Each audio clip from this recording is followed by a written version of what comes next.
আমি আজকে তৈরি করছি কাঁচা কলার কাটলেট। প্রথমে কলাগুলোকে কেটে ধুয়ে ভালোভাবে সিদ্ধ করে নিয়েছি। এগুলো ভালোভাবে ম্যাশ করে নিতে হবে।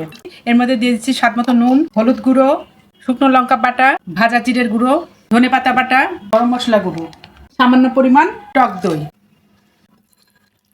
ভালোভাবে মাখিয়ে নিতে হবে। এখন আমি এটা বাইন্ডিং এর জন্য দিয়ে দিচ্ছি চালের গুঁড়ো, বেসন। দেখো হাত দিয়ে ভালোভাবে আমি মেখে নিচ্ছি। মাখানো শেষ। এখন আমি কাটলেটের শেপ করে নেব। বেসন আর চালের গুঁড়ো নিয়ে নিয়েছি। এর মধ্যে আমি দিয়ে দিচ্ছি সামান্য পরিমাণ হলুদ গুঁড়ো, স্বাদমতো লবণ। এটাকে জল দিয়ে মিশিয়ে নিচ্ছি। কাটলেটগুলো বেসনে ডুবিয়ে তেলে ছেড়ে দিচ্ছি।